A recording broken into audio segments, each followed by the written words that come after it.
Welcome to the Stygion and Stanley podcast. This is episode number 5, and I'm Danny Stygion. And JD. And in this episode, we're going to talk about ninja movies, some of our favorite ninja movies when we were growing up. And I guess for me, one came out in my 20s. We're going to talk about Ninja Assassin and Renegade Ninjas, or it's also called Shogun Assassins, and the Japanese translation is completely different than the two Americanized titles. But the version that I had you download to watch is actually the full version. The American version was missing like 40 minutes off of it. So okay, yeah, the one I watched was kind of pretty long. Yeah, it's like I'm surprised they made it that long. I guess for back in the day. You want to start it off? We'll talk about that one first. So I watched that movie with my grandmother again. I was pretty young. And I wasn't 100% sure what was going on. It's a really long movie to watch when you're, 6 or 7 years old, whatever. It came out in 1979, and it's like historical fiction. It's like based on historical events of the siege of Osaka Castle. But then there's fictional elements kind of mixed in there, obviously, with Sasuke, which is, I guess, my favorite ninja when I was a kid. People have favorite ninjas. He's called the Leaping Monkey or the Monkey Boy, and just he's threaded all throughout fictional history in Japan. He's like a well-known and revered character from many different stories. He was my favorite character in the movie, for sure. He's probably in anime also. I'm almost positive there's anime with his character in it. And he's been depicted, in lots of movies. So when I was a kid, of course, I thought he was the coolest, and I think maybe he very well could be like where the ninja having like magical abilities, like that could have originated with his character and his story.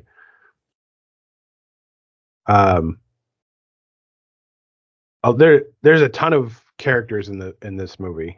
If you're watching it, it's almost difficult to keep up with it, even as an adult, like knowing the story and having seen it many times. I was watching it again the other day just to refresh, and I was like, man, there is just a shitload of characters in this movie. Yeah. And you don't see very many modern movies with that many named characters who are, in the entire movie from start to finish almost. As a kid, I liked the way I still like it, but the way they introduced each one, like when they showed a scene with them and then it like splashed across the screen, it was very comic book like. Yeah. To kind of introduce you to the characters and what they were doing. And I don't know how many I know you're just kind of getting into the Japanese cinema more, but the way they depicted Tokugawa is very common. Like he was the bad guy, right?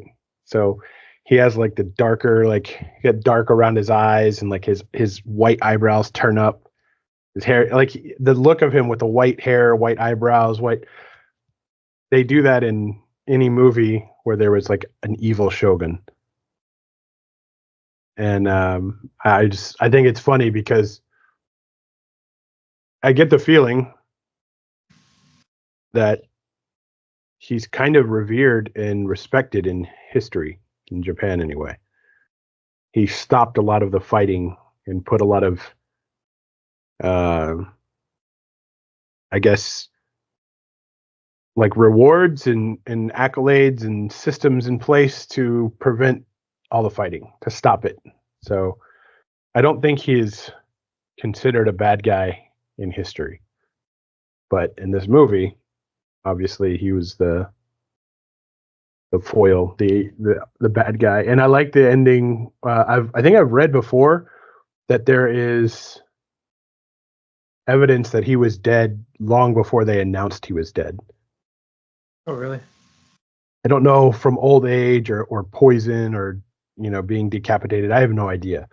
But they kind of went along with that, basically known bit of trivia that he was probably dead several years before they claimed he died. And I think he died sometime in like early 1600s. I don't remember the exact date, obviously, but I think I read that he may have been dead for 5 years before they, in real life, like before they actually Oh, wow. showed that he was dead. But back then, you could do that, Yeah. There were body doubles that could happen. Obviously, they used a body double in the opening scene. I guess for anyone who hasn't seen the movie, it's a little complicated to find it sometimes because it's been released under 3 different titles. Yeah. At our time, like when I was trying to research it online, it's like, yeah, all these different titles would come up. Yeah. The meteor, I guess, was an actual historical event that happened. That kind of blasted right over the top of Japan. Oh, wow. And that's also part of the legend of where Sasuke came from. He came to Earth on the meteor. So they don't really go into that super a lot of his origin, but at the end of it, I think he leaves on the meteor again.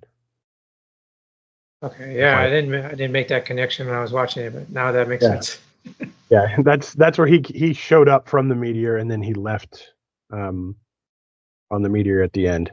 And the famous line, "A ninja can't die," or "Ninja is immortal," I guess, however they want to say it. But one of the stories I've read, based on, I guess, actual history, is that he died during the siege of Osaka. And I read that he got his leg cut off and then ended up killing himself, obviously, before being taken prisoner. Again, I don't know that any of that is accurate, but Yeah. as far as actual history or tall tales or, Japanese mythology goes, that's the more true story. The movie definitely reminded me of like Seven Samurai and Dirty Dozen, like those type of movies where like there's a big ensemble and then one by one they start getting cut down. Yeah. And I really like that aspect of it. They didn't like develop each character nearly as much as they do in like Seven Samurai. Yeah.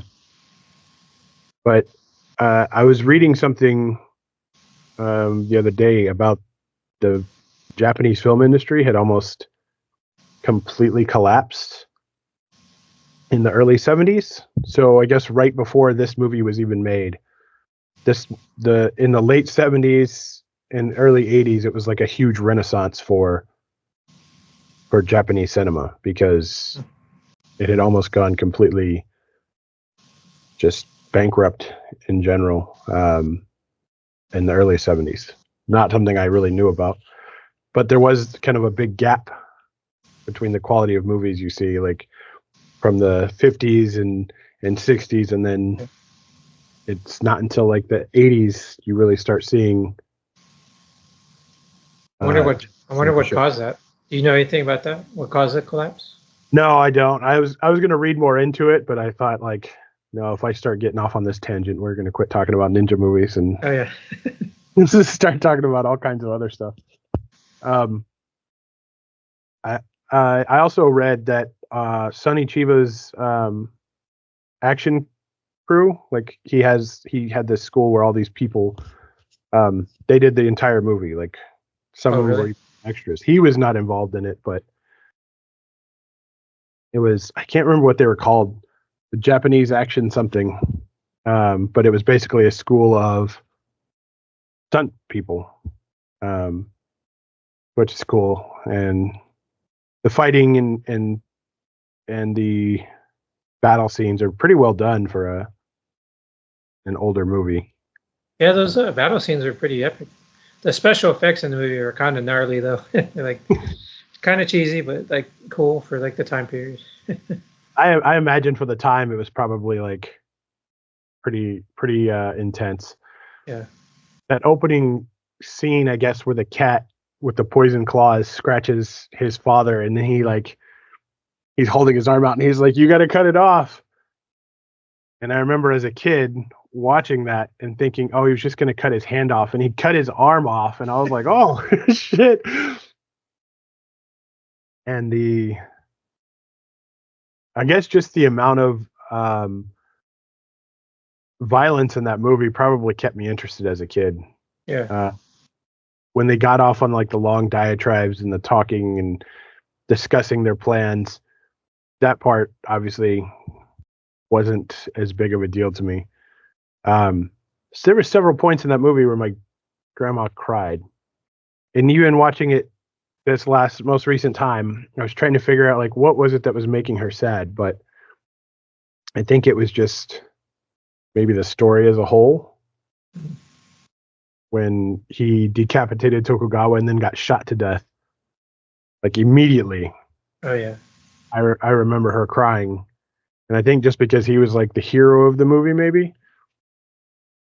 and like avenging his father. So, How old were you when you saw it?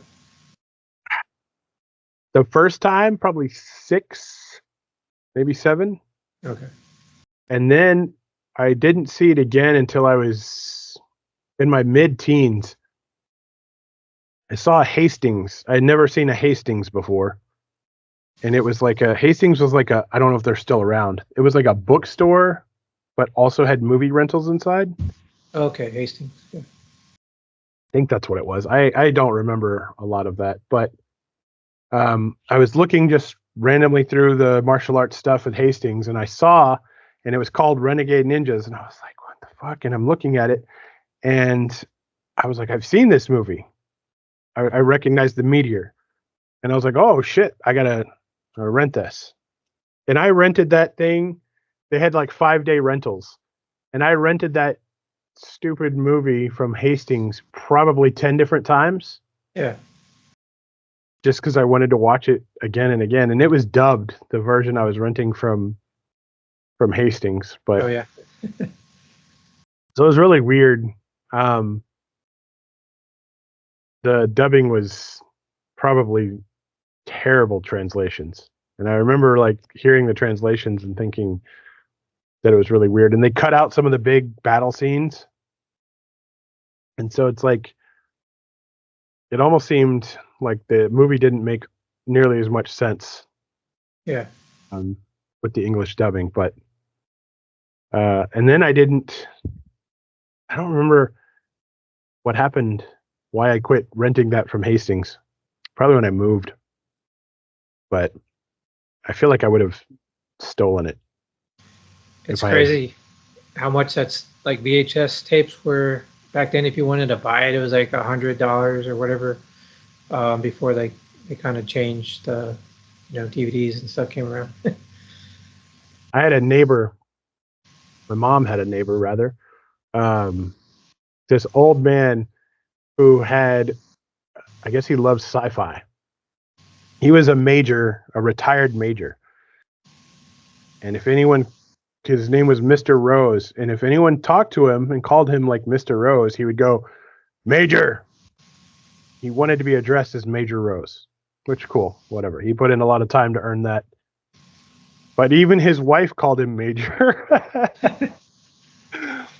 Anyway, after his wife passed away, I was a teenager, late teens. I don't remember how old I was. It was before I moved to Austin. He would ask for my help. So I'd go over there and he would get these. He rented videos from some video store. I don't know where it was, somewhere near the base. And this guy would give him screeners of movies that were still in theaters. because Yeah. he had been going there for so long. He was super old at this point, and he had the first time I'd ever seen the dual VCR setup where he was bootlegging tapes, Oh yeah. but only for himself. And he had in just a bedroom size, but I mean floor to ceiling, wall to wall, no space spared of VHS tapes, all sci-fi movies. Oh wow. And it was really cool to see it. And his whole setup in there. He had this hi-fi setup. He even had an old like reel, I don't know what it's called, a reel-to-reel player that was hooked up to his TV. He had all this old equipment that was really cool. But he would have me go over there, and he would like get a clean tape, and he had this giant magnet, and he would make sure it was completely cleaned and erased. And he even had a tape that with a leader that he would put on it. It was like a 15-second tape, and he would record that first, pause it, eject that tape, and then put the actual movie in, get the movie to the exact point where he wanted it to start. So he was very meticulous about it. But Wow. So he would let me make copies of the tapes, like, which was just kind of, cool for me to have some of these movies that hadn't come out yet. And this guy would give him horror movies. He would give him all kinds of shit. And so, and then obviously I bought my own dual VCR setup, and I started bootlegging also, which was cool. That's where I had a lot of my movies from, because, I was poor. I didn't have money to buy VHS tapes when I was a kid. I used to record movies off TV or cable. Like if I knew a movie I really liked, was like Die Hard or Bloodsport was coming on, it's like just record it. Yeah, and we always had those the extra long VHS tapes, so you had like one or two movies on each one. Then there's fortunately all the commercials in between. Yeah. Yeah, if I had I guess thought about it, I would have probably made myself a copy of that movie back then. Yeah. But it's now, if you got a little bit of sleuthing skills and some internet piracy skills, you can pretty much find anything. What's crazy is how much like I have some VHS tapes, and like I went back and bought some just collecting, and then I bought a used VHS, and it was actually hard to find like an old tube style TV. Oh but yeah. I built like a small little corner in my office that has this stuff, but it's a few years ago it wasn't bad. Like you could still buy like a VHS tape, like a Halloween or whatever, for like a few bucks at like a half price bookstore. But now like people are selling those things for like 20, 40 bucks, especially at conventions. Like, man, they caught on. Yeah. It's just I'm sure it'll, I don't know. Cassette tapes were like that for a while too. People started selling cassette tapes for like insane amounts. Records. Yeah, records. So I imagine it'll all be the same thing. If Betamax comes back into play, I still got some of my old Betamax tapes. I've never. Huh? And what about Laserdisc? That old man from lived next door to my mom, Major Rose, gave me a Laserdisc player and all of these Laserdiscs. And when my parents moved, they threw out all of that shit. They threw out a lot of my shit, just period, because they were fucking bastards. But they threw out that shit because they said, "Oh, we didn't think it worked." Oh. And it was no bullshit. The first 3 Star Wars movies completely sealed, unopened on Laserdisc that he gave me. I was never into Star Wars, but when he gave me all those Laserdiscs, like it was those are valuable. Yeah. Yeah, for sure. Like, and I've always thought about that. Like those were put in the trash. Like those got thrown away. And, I'm sure they're worth money. I never have looked into it, but yeah. I know Star Wars collectors love shit, and that they were sealed. They were the original ones that he bought when Laserdisc was supposed to be the new thing, I guess. But he had he had a bunch of them, and he had like some of the early Indiana Jones movies, maybe the first two. Oh yeah. Some other just random sci-fi stuff. And Big Trouble in Little China was one of them that he had. And that was the only one that I watched on the Laserdisc. I didn't watch any of the other Laserdisc movies, but Yeah. and I wish I could remember all of them, but I know the Star Wars ones were there for sure. They were sealed. And he also had these like it was like a big Ziploc bag, but specifically made for laser discs. Yeah. Each one of them had that on it. It's thick plastic. But yeah, that was kind of a missed opportunity to hang on to something like that. I was a teen. Oh, go ahead. I was going to say I had no sentimental value, so I would have sold it at some point. I was a teenager, I think, when I first heard about Laserdiscs, and I could never afford them, so I never got into them. Then DVDs came around.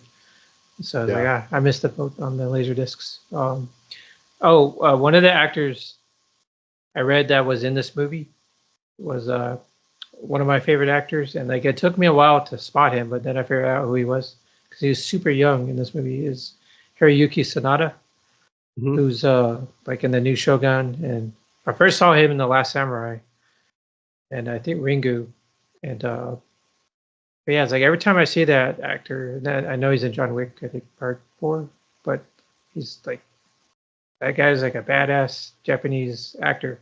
Apparently, I guess you probably know way more about him, but he's been in a bunch of like martial arts, ninja movies, like when he was younger. Yeah, he's got like the hidden kind of like chops.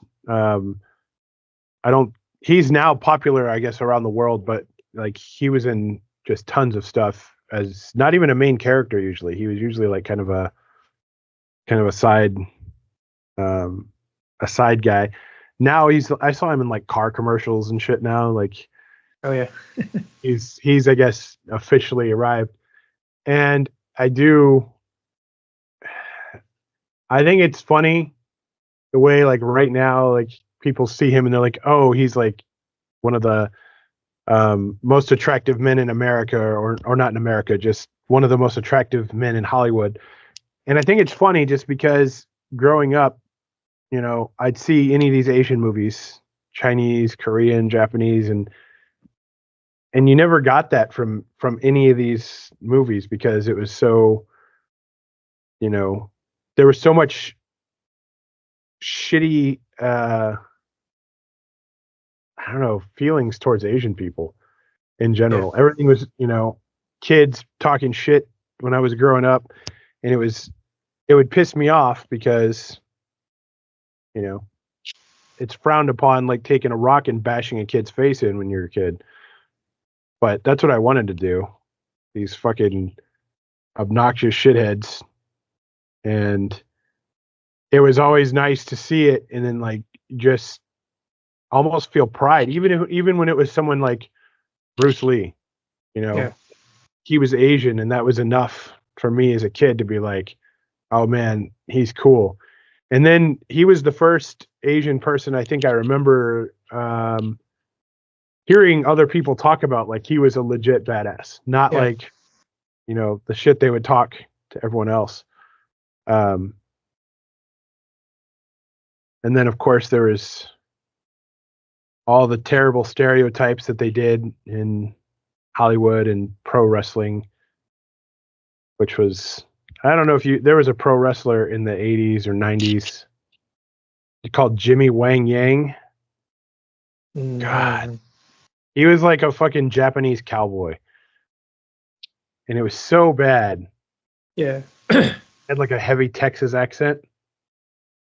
And my dad, who is Japanese, loves cowboy movies and cowboys. And so I especially hated that character because I felt like it was somehow making fun of me and my dad directly. There was one I actually thought about this recently, kind of what you're talking about. There is an actor, I guess in the 90s or mid 90s or early 90s. And I wondered why he never got bigger or blew up. Because like I loved him as a kid, and it was Philip Reed from the Best movies. I Hmm. remember I went to the Best 2 with my dad in the theater. I was watching him, and I just thought he was like one of the best martial artists I've ever seen in, just in general, like all his moves and stuff. And I remember when I was a kid, there was like a Black Belt magazine article. I was reading about him at the time, and it's like he had all these projects lined up, and none of them happened. It's and like years later, I recently I looked into it. It's like, what happened to this guy? Like, what happened to all those movies? And just Hollywood, at that time they weren't ready for an Asian lead. Not like I think things started to change a little bit. I guess in Hollywood with Jet Li, like I think Yeah. Well, things the kind of thing that's turned. funny is some of the Jackie Chan and the Jet Li movies that started getting popular in America were old. They were Yeah, 10 years old sometimes. Rumble in the Bronx. Yeah, Yeah, like I'd have people tell me like, "Oh man, have you seen this, this, and this?" And I was like, I knew some of these kids for a long time, and I was like, "You fucking bag of cunts! Like, you were the same motherfucker that was making fun of me, and you were like, oh, I get cheese eyes when I was a fucking kid, and now you're like, oh, Jet Li is the best ever. Fuck you." I hated that shit so bad when I was a kid. The same thing with the kids in high school that all of a sudden discovered Dragon Ball. I was like, man, fuck you guys. I used to tell you that fucking Goku could kick He-Man's ass when we were kids, and you were fucking, you know, talking shit to me. And then in high school, they're like, oh, Goku's so cool. Like, yeah, wait till him and Vegeta mix together. Because they're all like fucking 15 years behind. They were just starting to watch Dragon Ball, and I had already gone into Dragon Ball Super or Dragon Ball GT, I guess, which is, off topic a little. and that, But it's like when I open up Netflix now, it's like mainly Asian cinema. Like that's like yeah, trending. I think the same what you were talking about with that guy. Obviously, that same story happened to Bruce Lee Yeah, with Kung Fu, the series, yeah. where they picked a white guy. Um, Does and David Carradine have any like Asian in him? I don't think I don't so. think so. Yeah. I still like David Carradine, but that That Bruce Lee got show a is raw deal.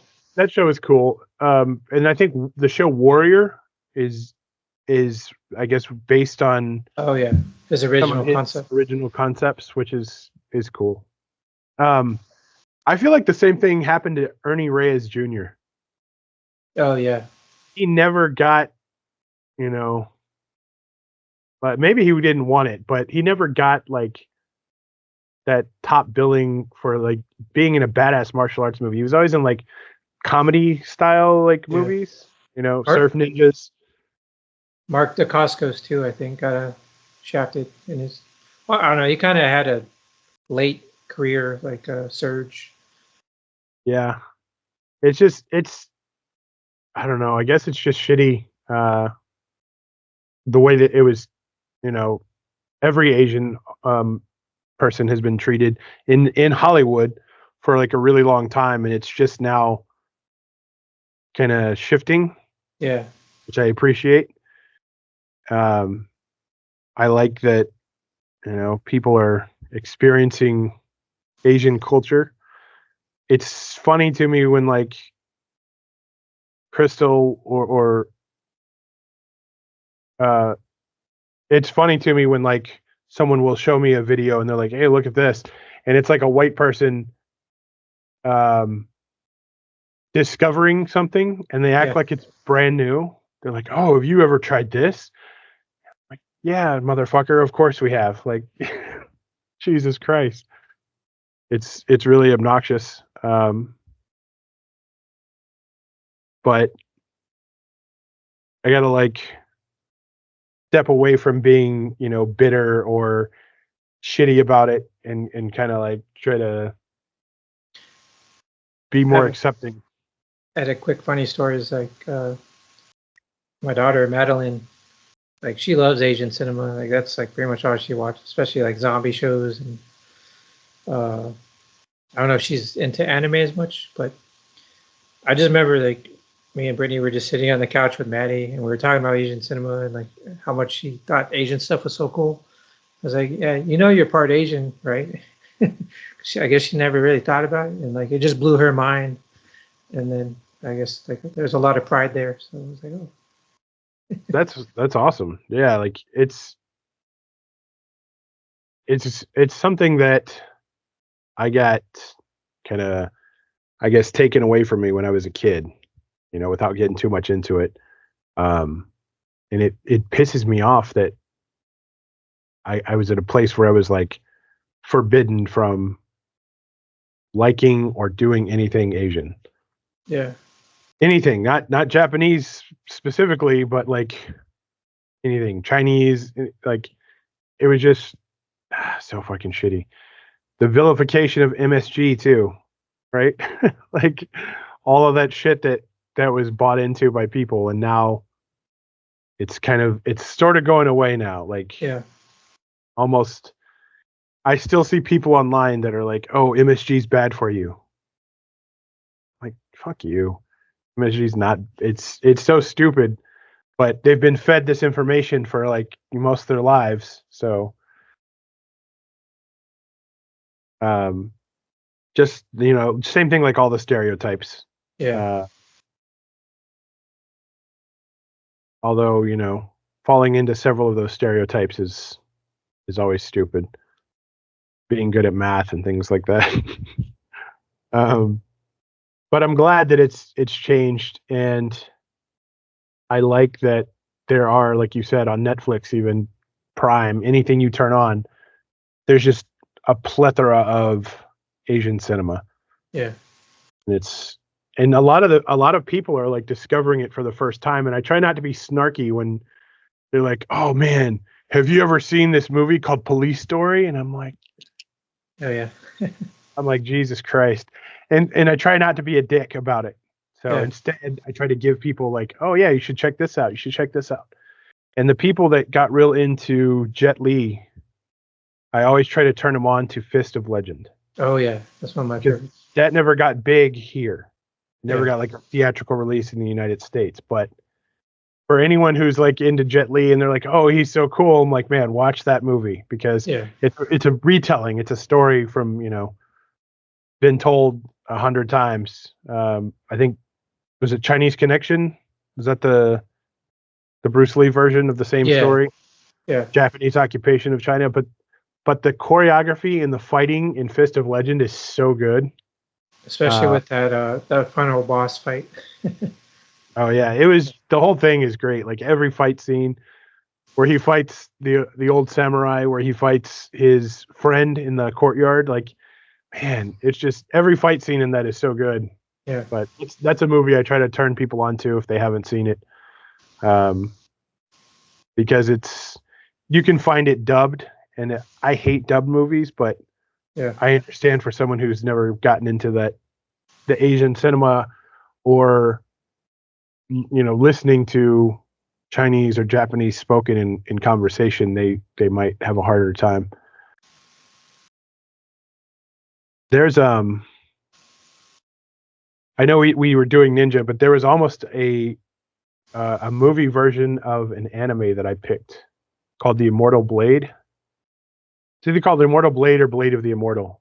There's a manga, an anime, and then a movie, and it is no ninja in it. It's just like a Ronin, but fantastically gory and awesome swordplay. I think yeah, you might have mentioned that to me in the past. I need to check that out. And so our second movie is Ninja Assassin, and I think that came out in the mid 2000s. And from what I read, the people who made Speed Racer and the Matrix movies, the Wachowskis, they had liked an actor that was in that movie called Rain. Mhm. I don't know if he was like a singer or dancer or something like that, but they wanted to put him in a movie. And so he didn't have any martial arts training until like 6 months before the movie, but he did really good. Was he the main guy?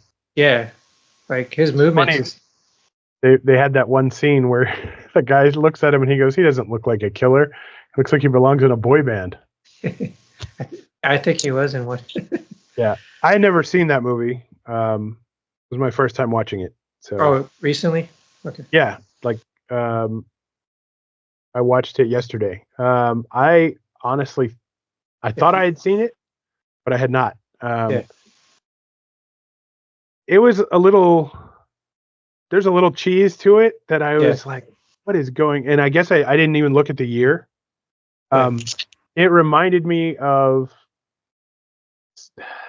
the little corny love story that was going on is what bothered me. And I know Okay. it's stupid. That bothers me in every movie. When you told me, when just now you said what year it came out, I was like, that makes sense. Yeah. That's why they put that it's like almost like a cut and paste. But that movie felt like it was two movies spliced together almost until they tied it up at the end. But like for the first half of the movie, it seemed like they were just clipping back and forth between two completely different movies and never, like the detective and whatever Yeah, she had going detective. on almost had nothing to do with like this backstory of this character. Yeah. Then all of a sudden she's targeted for death and he shows, and that's when it like brings them together for the first time. I liked the scenes that they were like fighting. I liked all that. I like the over the top Gore. the gore, like when the ninja attacked, like, you know, full body dismemberment. It's almost like a ninja horror movie. You know, like with the gore. Yeah, I honestly I thought that's where it was going at first. I wish there had been some actual Japanese language being spoken by the, you know, the Japanese people. Like, Yeah. I would have liked it if they could have all the scenes where it was, you know, as a child or when they were in Japan, that should have all been in Japanese. Yeah. For me personally, I would have, you know, would have been a little more immersion into the movie, but it wasn't bad at all. It's a guilty pleasure movie, like for sure. For me, like I know it's not great. It's not a masterpiece, but like, I enjoy it. Yeah. Yeah, like I said, it wasn't bad. It was just it was from the time period. I thought it was new. I thought this was like in the last couple of years. Yeah.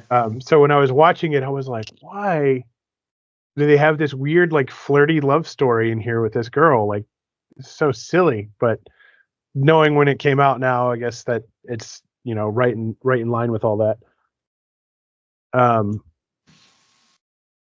Romeo Must Die. A lot of the Jet Li movies, but Romeo Must Die was like that. I was like, why are they doing this? Like Jet Li hooking up with fucking whoever that pop singer was. Like that stuff bothers me, but you know, I'm kind of an asshole. So. Some of those Jet Li movies I enjoy, but some of them, like I don't know if they were starting to use wires too much, like even in like modern day settings, and it kind of lost me. Yeah, they're always like trying out different shit, and Yeah. it's like some of the movies for a while they're so worried how the American audience is going to take that they're like, oh, let's just put a shitload of fucking rap music in it.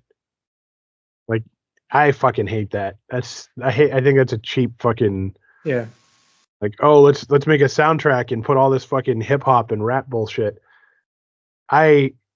It's such a cheap tactic to try to Americanize a movie. Yeah. And sometimes it's super out of place, like weird, and it's to the point of where if I see a trailer for a movie, I was gonna say if I see a trailer and the music's out of place, like yeah, like they made a movie of the game Assassin's Creed. yeah, Never seen it. I've played every Assassin's Creed game that's come out, but the trailer was like, this is like just hip hop rap music just blasting. I'm like, but it's in a setting, I think one of the prehistoric settings. It's not a modern, and I'm like, what the fuck? What are they doing? Like, that just bothers me.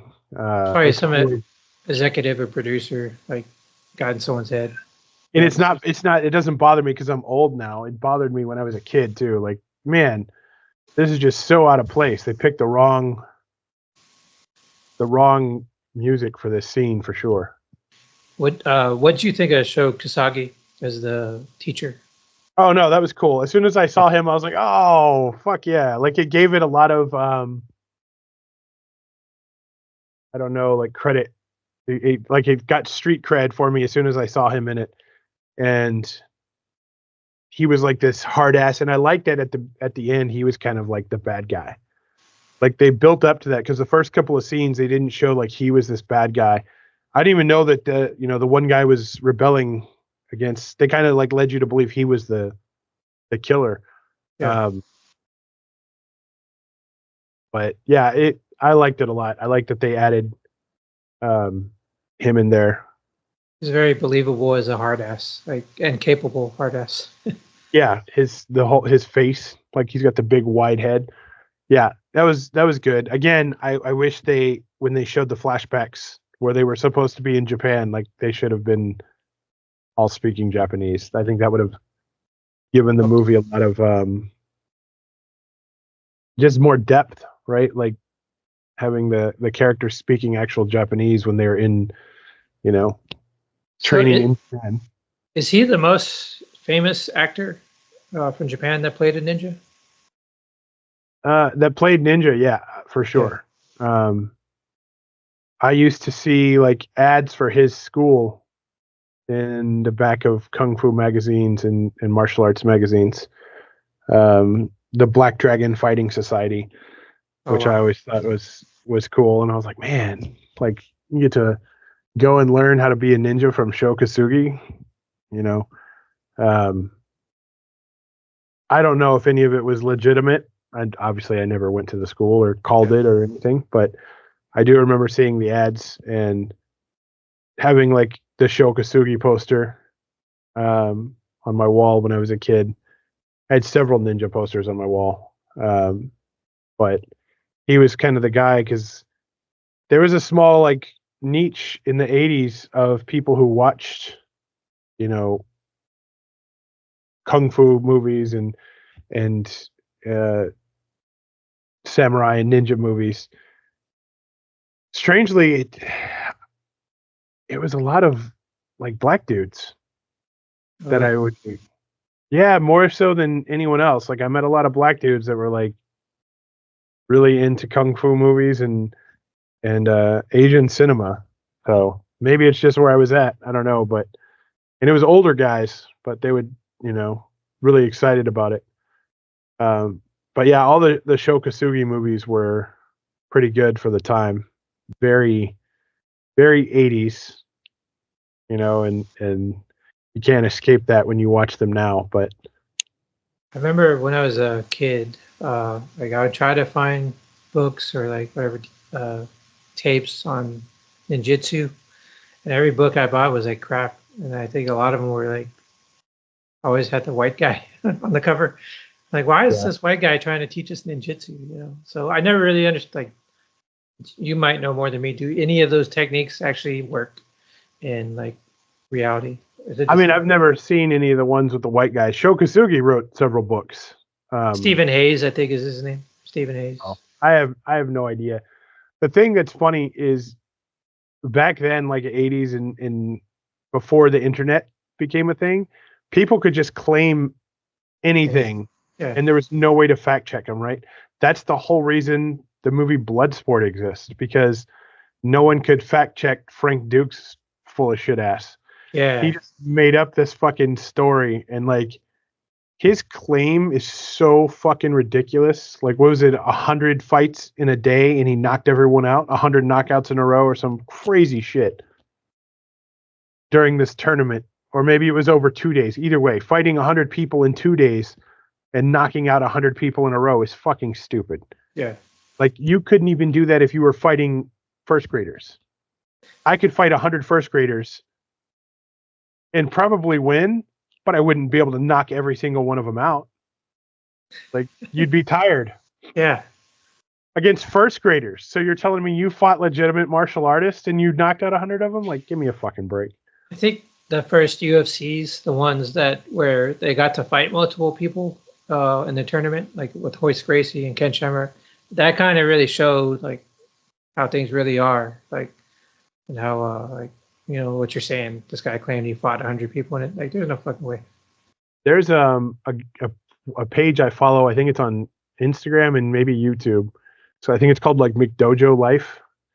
Oh, yeah. And they always put these things up and they call it bullshito. Yeah. And it's like these fucking Tai Chi guys. Oh shit. There's one that I fucking two of them that I love, and one of them is it might be a Tai Chi guy. I don't know what he's doing, but he goes to fight this guy and he gets slapped like really hard, and he's like, oh, time out.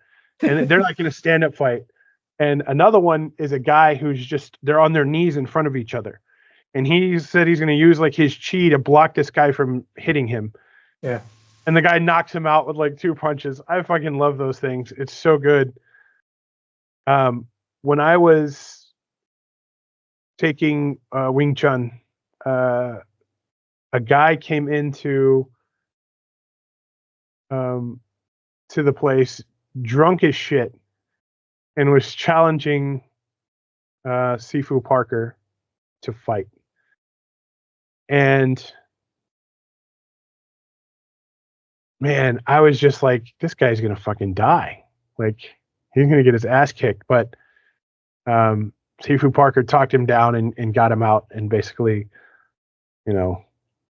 whatever he told the guy decided to leave. But I was always hoping like that was gonna happen again. I wanted to see him like legitimately whip someone's ass. And there was no doubt in my mind that he could. But you always hear like these crazy, stories as a kid, and then you'd hear people talk about like, oh yeah, I'm a black belt. I got this, I can do this. What you were saying, the people who claim to be ninja, there was no way for anyone to check that. Yeah. Oh, I'm going to write a book of ninja techniques. Now, when you see the videos of people that are like, oh, I can do this technique. When I was bouncing, I had people so many times tell me, like, we're kicking them out or whatever, and they're angry. They got their feelings hurt, their pride. And they're like, oh, once you come outside, I'll kick your ass. I'll just kick your knee out. And then you'll fall on the ground. I'm like, what the fuck? Do these people like believe this shit? And then, the old people who washed out of the military, the older guys, and they're like, oh, I was trained to kill people. My hands are registered weapons. I'm like, you went through army boot camp. Yeah. Like you're going to get your ass kicked by someone half your age because you can't fucking let your pride go. Yeah. And I think it's just one of those things like he wrote a book about being a ninja, these different white guys, like you were saying, and they've never actually been into a fight. They've never had to assassinate anyone. They've never infiltrated anything. It's all just like, it's almost like cosplay, right? They're just pretending. Yeah. What is the Mike Tyson quote? Everyone's got a plan until they get punched in the face. Right.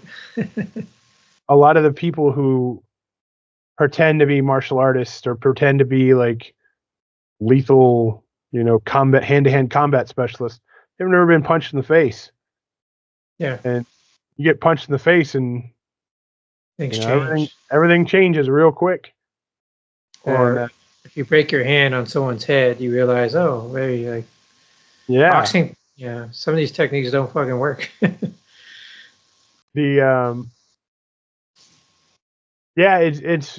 funny to hear some of the people's weird theories about like, do you remember hearing as a kid that like they could punch you in the nose and the bone in your nose would go into your brain and kill you instantly? Yeah. I used to hear kids say that stupid shit. You know what movie I think started that was The Last Boy Scout. Because Bruce Willis says he was going to kill that guy, like shoving his nose into his brain, and he does it. That's like, yeah. It's fucking crazy. I heard kids say that all the time.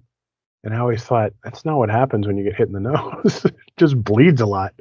It hurts. It sucks, but it bleeds. like jamming a bone into someone's brain, lobotomizing him with their own nostrils.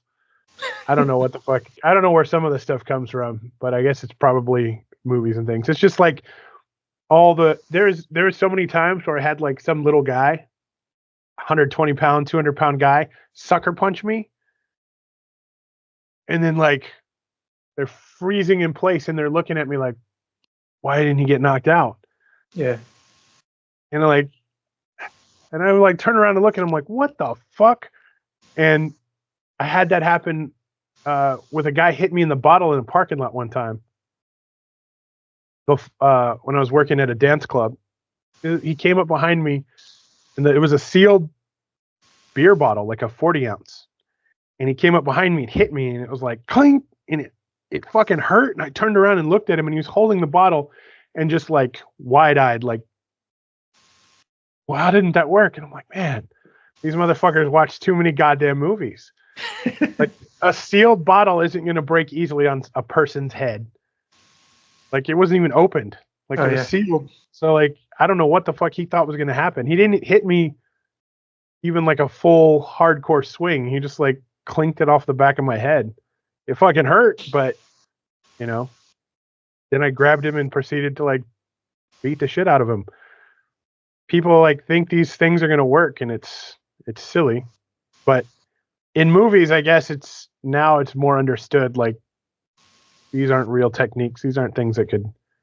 You know, one martial art, like I loved the history of Japanese martial arts, and there's one that I loved back in the day, but I don't think it is real effective. Maybe you have a different opinion. Is Aikido. Like, you know, you watch the Steven Seagal movies, like, oh, these movies are so cool, but I don't know how practical they are, like, in reality. The problem with Aikido is people that are full of shit, like Steven Seagal. Aikido for sure has practical applications. I don't think it. I think it's similar to judo in some aspects. But if you take Aikido against someone who does judo, guy's gonna win. A judo guy is gonna fucking toss them all over their fucking head, and you know, twist their joints until they're screaming and to give up. I think for sure it has applications, but when they show these demonstrations, right, and there's all these little guys like running at Steven Seagal, and he's like, and they're doing like front flips, and they're doing a front flip before he's even making his his maneuver. Like, that's just fake shit, and it's not helpful to the martial art for certain.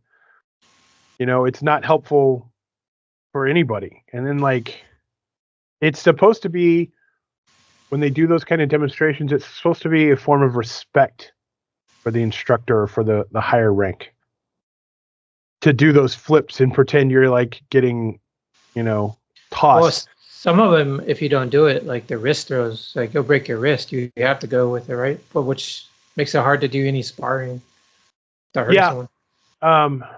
Yeah, for sure. But again, if you're doing some of these techniques correctly, I go back to judo, like, it's super effective. Like, the technique has to be there. But if you've ever watched, like, there's a few videos of like a high level judo player against someone who does Brazilian jiu-jitsu. Yeah. And like, it's not even close. Like, the people who do what Brazilian jiu-jitsu is now, where they sit on their butt and start scooting towards you. I mean, if you're point fighting, if you're fighting in like a situation, like, I don't think Brazilian jiu-jitsu is really super effective. In real world applications, for sure, in mixed martial arts and fighting, it can be, but I don't know that it's. In the real world, someone could just, the guy's buddy could just stomp on your head, or the guy could pull out a knife. That's what I'm saying. Like, a knife for certain. And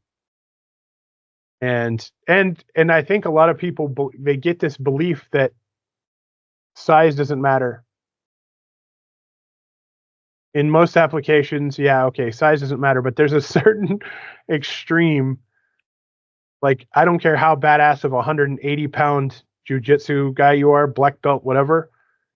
You're not going to fucking, you won't be able to get your arms around my neck to choke me. You're not big enough to fight against someone with that big of a size difference. Yeah. And I think that's, it's probably gotten people's ass kicked a bunch of times. Especially if you don't want to go to the ground. You're like, I'm just going to stand up. Like, yeah. That's, or, okay, we're going to fall to the ground. I'm going to fall on top of you, and yeah, you're going to have 8 broken ribs. But I think overall, like, it's going to be helpful. If you're fighting someone who is untrained for certain, you could protect yourself, save your life, save someone else's life. But I just think, like, someone who's a black belt in jiu-jitsu or whatever belt in jiu-jitsu, if they go thinking they're going to get into a street fight with 3 guys or 4 guys, like, your jiu-jitsu is not going to help you at that point. Yeah. I agree 100%. I think it's a beautiful, effective art, but like not in that scenario. Well, then, like, again, you see someone like judo. I see judo as being more effective against fighting 3 or 4 guys, because if you grab someone and you toss them onto their head, and don't follow them to the ground with your legs wrapped around them, like, you're still in a position to defend yourself against his friends. Yeah. But again, any martial art that has someone like Steven Seagal, making these crazy fucking claims, and like, it's just gonna. I don't ever remember watching Steven Seagal movies as a kid and thinking he was cool. I liked him as a kid, but as an adult, I think he's a complete douchebag. The same thing with, like, Chuck Norris. Chuck Norris's moves is so stiff and rigid. Like, I never remember watching Chuck Norris fight and thinking, "Oh man, this guy, he's a badass." Oh, back in the day, or the 80s. He's so stiff, and he's just so, I don't know, like, never looked like an effective fighter to me. And again, he attained the rank of whatever, and he probably was really good at kickboxing, point fighting, but I just never could see him as a legitimate, like, threat in a martial arts movie. One actor that's new, or I guess in the past decade or so, that I think looks like he can fight and is good in these movies is Scott Adkins. Yeah, Scott Adkins. The only movie I saw him in was, I think, Ip Man 3. I think he was in that. But I've seen a lot of clips of him doing stuff. Is he Russian or something? I actually think he's British. He's not Russian. Oh, okay. I barely have heard him talk, and I didn't know if he was. What is it? Doug needs attention. Hi. Gonna be in the podcast. Come here. He's also very humble, which I like. Look at this guy. Look at this guy's face. What's his name? Krampus. Stink. Oh, one other thing I wanted to ask you about was ninja weapons. Can you talk a little bit about some of their weapons, and why is it that they used a different sword than like a samurai used? Oh, okay. So, real quick, when I was growing up, there was a flea market near the house, and my friend and I went there so often that the people that had the different shops they recognized us. They knew we were cool, I guess, and they started selling us knives and weapons and things that they should not have been selling to 11-year-olds, like blow dart guns, fucking shurikens, big fucking sharp knives, crossbows. They fucking sold us anything. It was fucking awesome. So a lot of, like, ninja weapons. I have shurikens from Japan from when I was a kid. Like, I don't know where they're at right now, but I should have got them for when we did this to show them. They're really cool. Anyway, so I've used a lot of the weapons like in applications as a kid, trying to climb trees and shit, like the Takagi, the spike, the claws that on the hands. Oh yeah. Those would probably work fantastic, but I was, fat and I wasn't really good at climbing trees to begin with, so that hampered my tree climbing ability.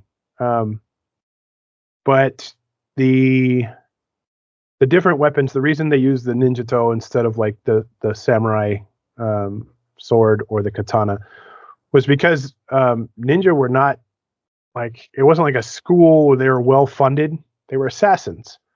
So their swords were not tempered the same way. It was just basically a rudimentary blacksmith piece of metal and sharpened. They probably didn't have like the knuckle guard or anything on them. They were sometimes just a piece of metal and usually hidden in something, a cane or a bag or into a sleeve. So I don't think they ever had actual like the straight ninja sword with the the knuckle guard on it. I don't think they had anything like that. I think they just used sharpened metal as weapons. The caltrops are very effective. I got in a lot of trouble. Are those the spikes that they dropped? Yeah, okay. Those are very effective in real life. if you happen to have any of those, I got in a lot of trouble as a kid because I tricked two kids into stepping on them. I got them to chase me through a carport. Oh, okay. I had to see what would happen. Very effective.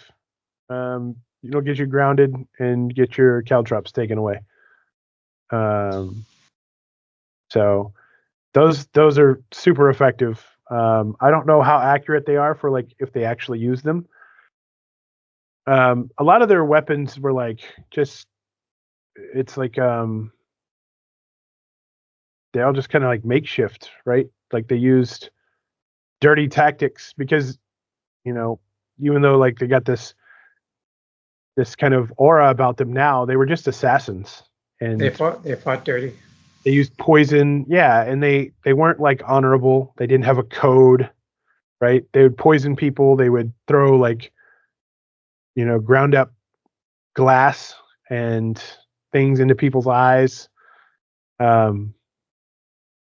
stabbing people while they were asleep. There was nothing like in stealing things. Like I don't think they played as much of a part in Japanese history as it gets changed to.